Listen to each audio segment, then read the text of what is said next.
death investigation of Justin Johnson. In just a moment, you will hear from several individuals involved in the investigation. They are Lower Paxton Township Manager, Mr. Bradley Gutshaw, Dauphin County District Attorney, Fran Chardo, Public Safety Director of Lower Paxton Township Bureau of Police, Director Adam Kashiva, and Pennsylvania State Police Corporal Aaron Allen. Mr. Gutshaw?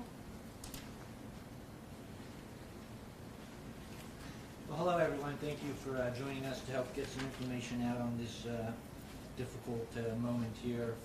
As a father myself to two beautiful young children in the earliest parts of their public school careers, I just want to take this moment to extend to Mr. Johnson and his family and friends my personal heartfelt condolences during this difficult time. As a township manager receiving briefs on this matter from the beginning of this investigation, I can easily deliver my personal assessment that law enforcement representing this case has been thorough and set out with objectivity in mind. From my vantage point, I can once again state how confident the township administration is in the fine work our police bureau does every day, and of course during this particular investigation. We also want to thank those external agencies that have once again stepped up to assist in this complex and thorough investigation. Thank you very much.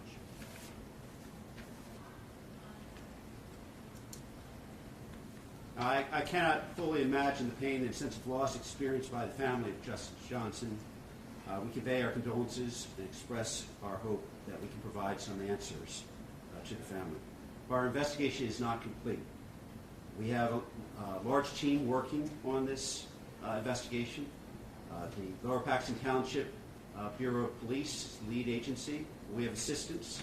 The Criminal Investigation Division in my office and the Pennsylvania State Police are providing assistance.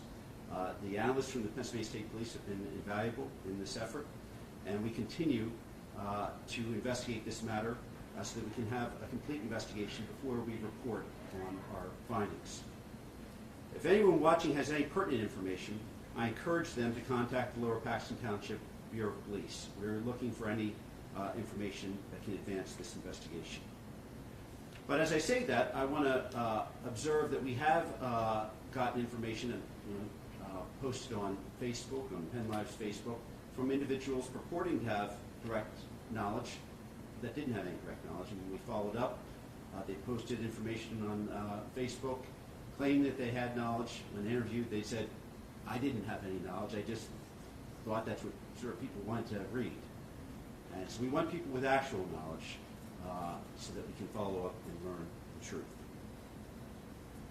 Detectives will continue their investigation, and we will continue this investigation to get all the pertinent facts.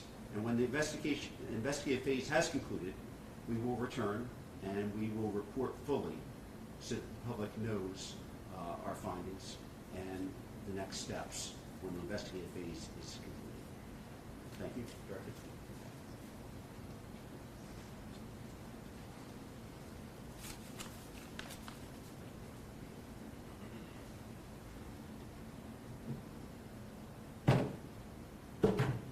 Good morning, everyone. I'm Adam Kashiva. I'm the Director of Public Safety here in Lower Paxton Township. Before I begin, I too would like to express our agency's most sincere condolences to the Johnson family, specifically Mr. Johnson, Johnson family, and friends. My intent this morning is to provide you with updated information relating to this investigation as we know today. Understand that this information is just that. It's an update. This investigation, as you have heard from the district attorney, is still ongoing, and there is a lot more to do. We've discovered thus far from extensive interviews, forensic downloads from numerous devices, video evidence, and many other avenues, several things. So everyone has an idea of the magnitude of just the cellular data that we're trying to analyze. One device, just one device that we have examined thus far, had contained over 250 gigs of data, and that forensic download took 2 days to complete, and we're not speaking of the analyzing of that data, just the download. At this point, I'd like to examine the timeline of events as we know today. You'll see on the screen here, and we'll provide that with you later, a printed version of this. It begins with 4/22, April 4/22. I'm going to speak to that later on. So I want to move into the date in question, April 26th. There are several notes up there. I'm going to bring you to a few targeted points for you within that timeline. 8:20 p.m. on 4/26. 4 male friends arrive at the Johnson's residence in 3 vehicles. The male friends will not be identified at this time by name due to their age. Simply, they're juveniles, and we can't release them. However, I will share with you that 2 of the male friends were white male friends, age 16 years of age. There was 1 biracial male, age 16, and 1 Asian male, age 16. At 8:23, 3 friends are seen on the video knocking on Justin's door, and at that particular time, there's been discussion out, and you've seen the video. 1 male has this water gun. As you can see, a white and green water gun. At 8:26, Justin is heard on the doorbell video saying, "Hold on, I have to get mine," and we couldn't make out the rest of the audio. At 8:27, the doorbell video shows Justin yelling to his friends about signing a contract and showing his phone as he's yelling to them. What we know at this point is very brief. The contract is related to the game itself, and we're still trying to obtain additional information of what that contract means. Next, we see Justin running off as he's being chased. At 8:29 p.m., a male friend returns to Justin's porch. He intentionally places himself on video, and he puts Justin's phone on a chair. Interviews suggest that he still had Justin's phone in exchange when there was a discussion about the contract. So he was placing it back on the chair for Justin. At 8:31 p.m., we know from video that all 4 juvenile friends leave the area. At 8:36 p.m., Justin appears on video walking up to his house, onto the porch, and moving the chair. He looks at his phone that was left by one of his male friends. At 8:37, Mr. Johnson explained to detectives that he spoke with Justin on the phone, and that Justin told him he was running around with some boys and they were playing tag. At 8:42, Justin texted the Snap group that was created, that we'll speak of soon, "Yeah, you were never going to catch me." The next point I'll bring out to you is at 9:45 p.m., Mr. Johnson arrives home and finds Justin unconscious. So now, the context of the game. So let's go back to the date that I had mentioned, April 22nd, 2024. And that's when all this begins. A Snap thread is started about the game. The Life 360 app is required to play this game, and the code for the app is put out on the thread. At this point, we have identified over 22 juveniles who at one time or another were participating in the game. The following 2 slides on the screen reveal just some of the Snap communications of the players in the game.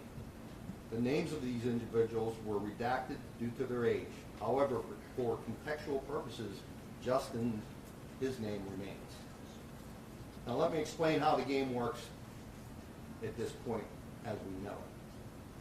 The timeline was established for the game early on, April 22nd, and the game would continue until midnight on April 26th. The rules that we know it thus far are that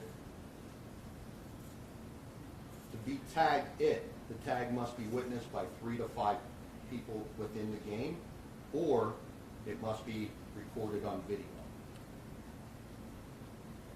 Interviews conducted suggest that that is why the 1 juvenile on the video released on social media is heard, "Get this on video." Additionally, no tagging can occur during sporting events. Next, I would like to show everyone a short montage of videos extracted from just one cellular device showing participants in the game that was occurring both in school and out of school. You will see Justin Johnson in one of these videos. The faces of the others have been redacted. You're it.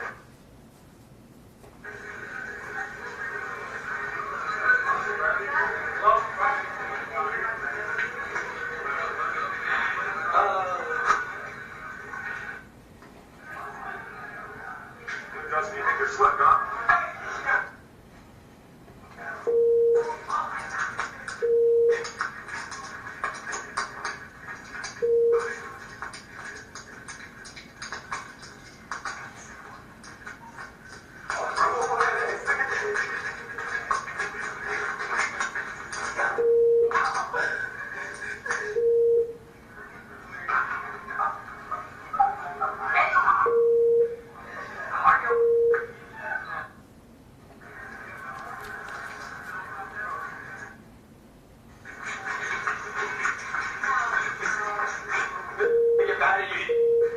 Don't run. No, stop. Fight back.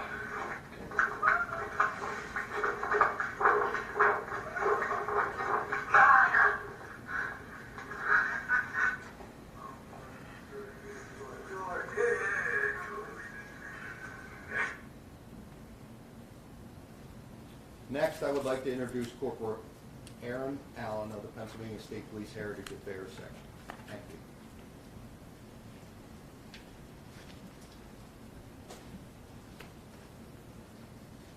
Good morning, everyone. First, I want to send my condolences to the Johnson family.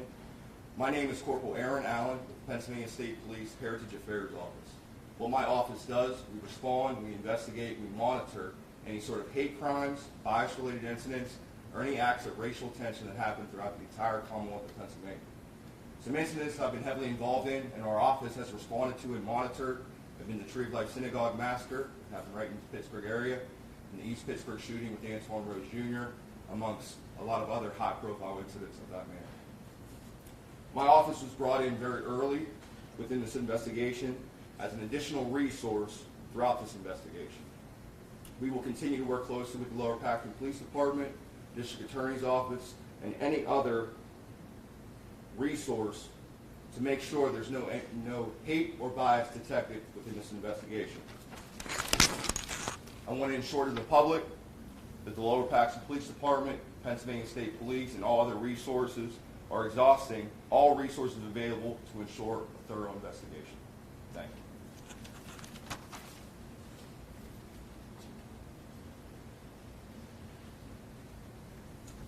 Thank you all for coming today.